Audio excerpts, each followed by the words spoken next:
آپ کو لائیو لے چلیں گے. صدر پاکستان تقریب سے خطاب کر رہے ہیں. تو میرا ایفیکٹو سرکل چھوٹا ہو گیا اور چھوٹا ہو جاتا ہے. تو پرابلم آئیڈینٹیفائی کریں, آپ کے ایریا کا پرابلم ہے, جس ڈومین میں بھی آپ کام کر رہے ہیں, پھر اون کریں کہ نہیں this is the problem in which you can help. Own کیا آپ نے. دوسرے, ماضی کے فیلئرز کو دیکھ لیں. کرٹیکل اس معنی کر کے ہے کہ آپ سیکھ لیں, نہ کہ الزام دیں, آپ سیکھ لیں. اور پھر چوتھے یہ ہے کہ اس کا سلیوشن آئیڈینٹیفائی کریں, اور اس سلیوشن آئیڈینٹیفیکیشن کے دو تین چیزیں اور ہیں. اس کے اندر سٹیک ہولڈرز کو دیکھیں. بہت سارے پالیسیز آج بھی ہمارے ہاں بن رہی ہیں جس کے اندر سٹیک ہولڈرز کو انوالو نہیں کیا جاتا, اور بیوروکریسی اور منسٹریز اور ہم یہ سمجھتے ہیں کہ جی ہمیں معلوم ہے. اور جیسے ہی ہم سٹیک ہولڈرز کو بلاتے ہیں تو اس بات کا امکان ہے کہ 80% آپ واقف ہیں, 20% شاید نا واقف ہوں, یا 5% بھی نا واقف ہوں. ایک سٹیک ہولڈرز کا انوالومنٹ اس وجہ سے بھی اچھا ہے کہ میں نے سیاست کے اندر I was the secretary general of the political party for 6-7 years, اور وہاں پر یہ تھا بڑے اچھے میں نے سولوشنز بنائے, لکھا کچھ چیزوں کو.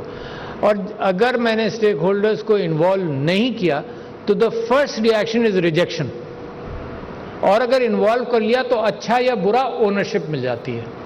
اچھا, آپ انسانوں سے ڈیل کر رہے ہیں, آپ مشینوں سے تو ڈیل ہی نہیں کر رہے نا جن کے کوئی ایموشنز نہ ہوں. انسان کی کمزوری یہ ہے کہ اس کا ایگو اور اس کے جذبات اس سے آگے بھاگ رہے ہوتے ہیں. اور آپ لوگوں کا بھی اور میرا بھی کوئی ایگو کا عنصر تو ہوگا, اور اس کو مجھے دبانا چاہیے. اور وہ انکساری مجھے کہاں سے نظر آتی ہے؟ میں نے آپ سے کہا ایگو اور انکساری سب سے اچھی سٹڈی جو ہے اس کے اندر, وہ آپ کو کہیں سے نہیں ملے گی سوائے اپنے اسلامی تاریخ سے. حضور اکرم صلی اللہ علیہ وسلم کے زمانے سے کوئی ایگو نہیں تھا, بہترین کمیونیکیٹر تھے, اور آپ کو کمیونیکیشنز کی کثر مجھ میں ہے, بہترین کمیونیکیٹر تھے. ایگو کوئی نہیں تھا. مثال کے طور پر وہ اگر مسجد نبوی کی دیوار لگائی جا رہی تھی تو خود وہ اٹھا کر, خود مٹی گارا اٹھا کر اس کے اندر وہ تعمیر میں شامل تھے. ایگو کوئی نہیں تھا. ہمارے ہاں فالس ایگوز ہیں.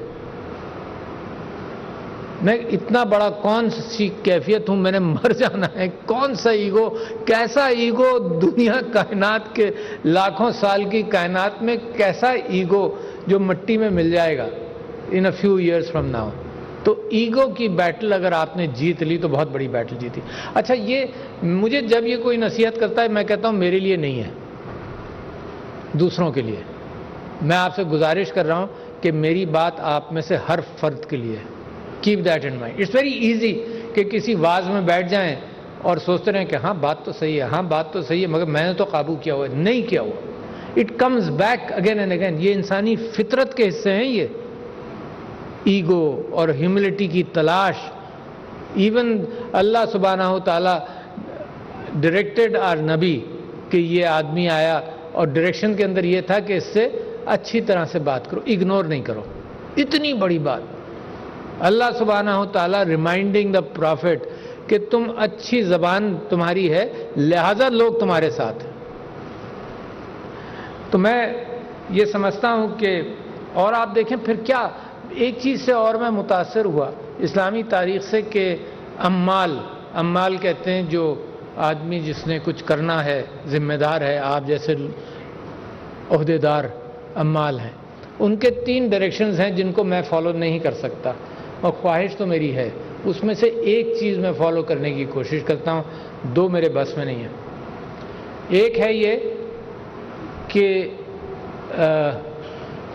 جس جگہ پر تم ہو وہاں جمعے کی نماز پڑھاؤ, اور دوسرا یہ ہے کہ اپنے دروازے کھلے رکھو, اور تیسرا یہ ہے کہ اپنا سٹینڈرڈ آف لیونگ اس لیول تک لے جاؤ کہ جہاں تمہیں ذمہ داری دی گئی ہے. بڑا مشکل ہے, مگر کم سے کم مجھے گائیڈ تو کرتا ہے. کن چیزوں پہ گائیڈ کرتا ہے؟ دیکھیے میں آپ سے بتاؤں کن چیزوں پہ گائیڈ کرتا ہے. ایک تو یہ کہ تم جمعے کی نماز پڑھاؤ میرے لیے تو بڑا مشکل ہے، کیونکہ میں گناہ گار آدمی ہوں، تصور بھی نہیں کر سکتا، نہ علم ہے مجھے اس بات کا، لہذا وہ میں نے اپنے اسکریچ کر دی۔ دوسری بات یہ ہوئی کہ تم اپنا دروازہ کھلا رکھو۔ اس کانسیپٹ کو میں ماڈیفائی کرتا ہوں کہ میں لوگوں کی ایکسیس میں رہوں، اور جتنا میں ایکسیس میں رہوں گا جس انداز سے بھی، اب تو یہ ہے کہ ملینز کے ساتھ ایکسیس کا امکان ہے، tools and techniques are available to increase that access. ممکن ہے فزیکل ایکسیس آپ کتنے لوگوں سے دن میں مل سکتے ہیں؟ نہیں مل سکتے، بٹ ایڈمنسٹریشن ہو کہ جس میں ایکسیس لوگوں کو مل جائے، یہ نہ ہو کہ آئے بیٹھے جائے آئے بیٹھے جائے۔ I have done it in bureaucratic offices, آیا ہوں گیا ہوں بیٹھا ہوں، کئی چیزیں بہت دن چلیں۔ تو تیسرا یہ کہ اپنا اسٹینڈرڈ آف لیونگ اس تک لے جاؤ، وچ آئی کانٹ ڈو، مگر یہ کہ کم سے کم میں اپنی سمپلسٹی روزانہ صبح اٹھتے ہی چیزیں لائٹیں بند کرنے کی کوشش کرتا ہوں، کچھ نہ کچھ کرنے کی کوشش کرتا ہوں، مگر میرے لیے ہے بڑا مشکل۔ ایک بڑی مزیدار چیز اور میں نہیں کر پاتا، جو میں آج آنے سے پہلے میں اپنے بریگیڈیئر صاحب سے یہ کہہ رہا تھا کہ احتیاط رکھیے گا، وہ یہ کہ حضور اکرم صلی اللہ علیہ وسلم ایک جگہ پر کھڑے تھے تو لوگ زور زور سے باتیں کر رہے تھے بازار میں، تو انہوں نے پوچھا کہ تم کیا کر رہے ہو؟ انہوں نے کہا جی ہم باتیں کر رہے ہیں اور ایک دین کے کسی معاملے پر فکر کر رہے ہیں۔ انہوں نے کہا راستے میں کھڑے ہو کر کیوں کر رہے ہو؟ تمہارے پاس، تم کہیں جاؤ وہاں کرو۔ کیوں؟ راستے کے 3 آداب ہیں۔ راستے کے آداب میں ایک یہ ہے کہ ایک تو لوگوں کے یعنی زور سے بات مت کرو، دوسرے یہ کہ نظریں نیچے رکھو کیونکہ خواتین بھی گزریں گی یہاں سے، اور تیسرے یہ کہ تمہارے کھڑے ہونے سے کسی کو دقت نہ ہو، جس کو ہم پروٹوکول کہہ سکتے ہیں۔ تو ہر واقعے کے اندر، ہر چیز کے اندر سے آدمی اپنی ذات کے لیے کچھ نہ کچھ اٹھا لے، کبھی بھی پورا نہیں کر سکتے۔ بڑی بڑی حیثیتیں تھیں، بڑی بڑی شخصیات تھیں جنہوں نے تاریخ رقم کی اسلام کی، اور دنیا کے اندر اگر اسلام پھیلا تو ان بہت ساری چیزوں کی وجہ سے پھیلا۔ تو لہٰذا میں آپ کے سامنے جو باتیں رکھنا چاہتا تھا اس کی اہمیت یہی ہے کہ what are the traditions of bureaucracy. اچھا، چیزیں اصول قائم رہتے ہیں، دیانتداری کا اصول قائم ہے۔ اکاؤنٹنگ آج سے 1000 سال پہلے، 2000 سال پہلے بھی آپ کو وہ رائٹنگز مل جائیں گی جس میں بشلز آف ویٹ کی کاؤنٹنگ کرنے کی کوشش کی گئی۔ تو کاؤنٹنگ اور اکاؤنٹنگ یہ پرانی چیز ہے، کتنے چیزیں لیں، کتنے پیسے دیے، کس کے ساتھ کیا کیا، پرانی چیز ہے۔ صرف ٹیکنیک بدلتی جاتی ہے، یعنی اکاؤنٹ کا حساب رکھنا کہ آج ڈیلی رجسٹر ہے تو اس کے ساتھ لیجر رکھنا شروع کر دیں تاکہ پتہ چل جائے کس کے ساتھ کتنا کیا، سارا حساب نہیں کرنا پڑے۔ تو ڈیلی رجسٹر اور کیش کو ملا لیا۔ پھر ڈبل انٹری سسٹم آ گیا، جو ابھی بھی پاکستان میں بہت ساری جگہوں پر نہیں ہے۔ جب بھی میں پوچھتا ہوں تو وہ کہتے ہیں کہ جی ابھی شروع کیا ہے ہم نے، اور یہ بھی 40-50 سال تو پرانا ہوگا۔ I am not an accounting student, but technique بدل، اصول ایک ہی ہے، اصول ہے دیانتداری۔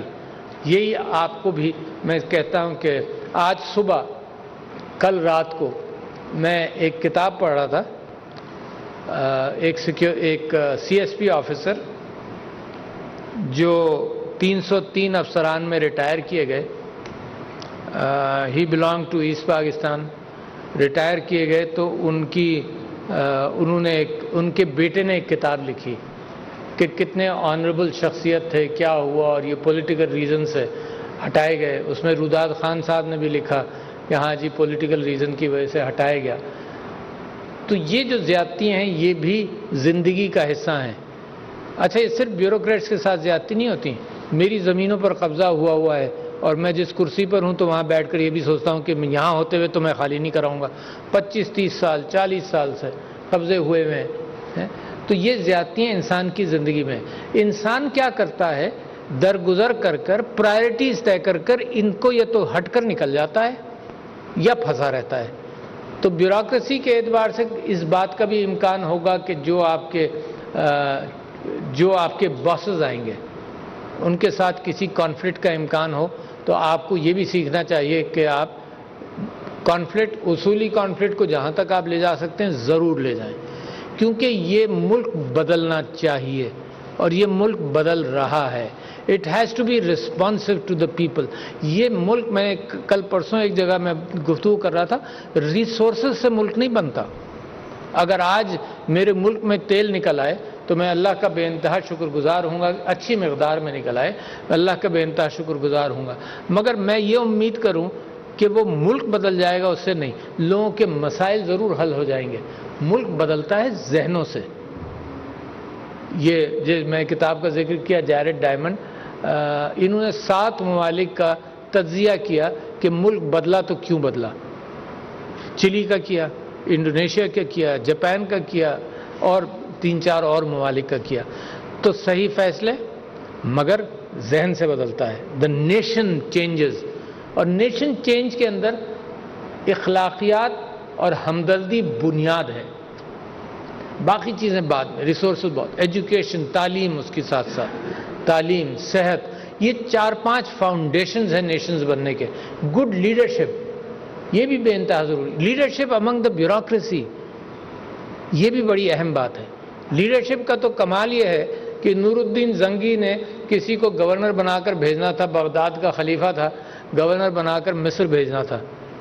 تو اس نے جس شخص کو سلیکٹ کیا اس کا ایک بھتیجا تھا، اور بھتیجا جانا نہیں چاہتا تھا، مگر گورنر صاحب، ینگ بھتیجا تھا، گورنر صاحب اس کو لے گئے. ہوا یہ کہ عراق سے مصر کا تعلق صرف گورنر کے ذریعے تھا. وہ گورنر کا انتقال ہو گیا 6 مہینے میں. جو ریپریزنٹیٹو رہ گیا وہ بھتیجا رہ گیا، اور بھتیجا پھر اس کو نامنیٹ کیا بغداد نے نور الدین زنگی صاحب نے. تو نور الدین زنگی جو خلیفہ تھے، ان کو اگر آپ لنک کریں، ان کے ساتھ ایک اور واقعہ لنکڈ ہے کہ وہ حضور اکرم صلی اللہ علیہ وسلم کے جو ان کی قبر کے اوپر جو زیادتی کرنے کی کوشش کر رہے تھے، تو ان کو خواب آیا، اور وہ تو وہی نور الدین زنگی. تو جس کو انہوں نے پھر نامنیٹ کیا اس بھتیجے کا، اس کا نام تھا صلاح الدین ایوبی، جو کہلایا سلطان صلاح الدین ایوبی. تو accidentally you can find a leader which is out standing even Umang the bureaucrats. Out standing, not of the times, brilliant. Politicians میں بھی، نیشنز میں بھی مل جاتا ہے. اور اگر انسٹیٹیوشنز میچ کر جائیں تو دین دا نیشن چینجز. تو میں امید کرتا ہوں آپ لوگوں سے بہت زیادہ، کیونکہ میرا 3 سال کا صرف تجربہ ہے. میرے خاندان میں کبھی کوئی بیوروکریٹ نہیں تھا، مگر میرے نانا جو تھے وہ ڈپٹی کلیکٹر بنے تھے یو پی میں. اس زمانے میں، جس زمانے میں کوئی انگریز کے علاوہ نہیں بنتا تھا، تو ڈپٹی کلیکٹر بنے تھے. بڑے اصولی آدمی تھے، میں نے ان کو زندگی میں دیکھا بھی.